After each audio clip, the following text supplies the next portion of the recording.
ঐতিহ্যবাহী ক্লাব বার্সেলোনার সামনে সুযোগ ছিল ট্রফি দিয়েই প্রাক মৌসুম প্রস্তুতি শেষ করার। তবে হুয়ান গাম্পার ট্রফিতে মোনাকোর কাছে ৩-০ গোলে পরাজিত হয়ে প্রাক মৌসুমের হতাশাজনক সমাপ্তি ঘটিয়েছে বার্সেলোনা। নতুন কোচ হ্যান্সি ফ্লিকের অধীনে এটি তাদের সবচেয়ে দুর্বল পারফরম্যান্স ছিল, যা ভ্যালেন্সিয়ার বিপক্ষে লা লিগার উদ্বোধনী ম্যাচের আগে ভক্তদের মধ্যে খানিকটা উদ্বেগ সৃষ্টি করেছে।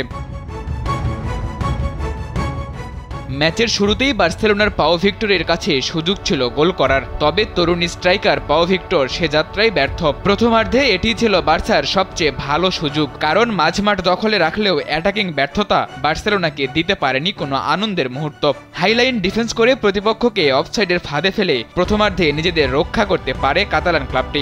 ওয়ালটন ফ্যানের অ্যারোডাইনামিক ব্লেড ঘরের কোনায় কোনায় ঠান্ডা বাতাস ছড়িয়ে হাওয়া বদলে নেয়।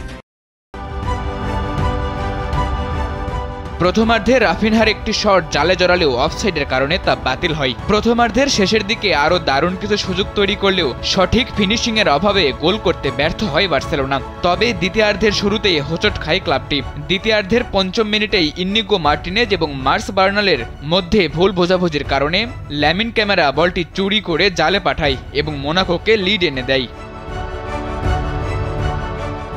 প্রথম গোলের ৫ মিনিট পরে বার্সার অফসাইড ফাঁদ ব্যর্থ হলে মোনাকো পেয়ে যায় দ্বিতীয় গোল। এরপর গোল শোধে মরিয়া হয়ে ওঠে বার্সেলোনা। তবে কোনো ফল না আসলে হ্যান্সি ফ্লিক বেশ কয়েকটি পরিবর্তন করেন, যার মধ্যে বার্সার তরুণ সেনসেশন লামিন ইয়ামালের প্রাক মৌসুমের আত্মপ্রকাশও ছিল। ইয়ামাল মাঠে নেমেই পাও ভিক্টরের জন্য একটি সুযোগ তৈরি করেন, তবে ভিক্টরের সেই শটটি আবারও লক্ষ্যভ্রষ্ট হয়। ইয়ামালের প্রচেষ্টা সত্ত্বেও বার্সেলোনা তাদের ছন্দ ফিরে পেতে সংগ্রাম করে এবং ফাইনাল থার্ডে ধীর গতির পজিশনে পড়ে যায়। তবে বার্সার ফিরে আসার সম্ভাবনা একদম শেষ করে দেয় মোনাকোর ক্রিস্টিয়ান মায়োসা। ম্যাচের ৫ মিনিট বাকি থাকতেই করেন তৃতীয় গোল, আর তাতেই শেষ হয়ে যায় বার্সার ম্যাচে ফেরার স্বপ্ন। এই হার হ্যান্সি ফ্লিকের অধীনে নতুন মৌসুমের আগে উল্লেখযোগ্য উন্নতির প্রয়োজনীয়তা তুলে ধরেছে। সাদাতুর রাফি, কালবেলা।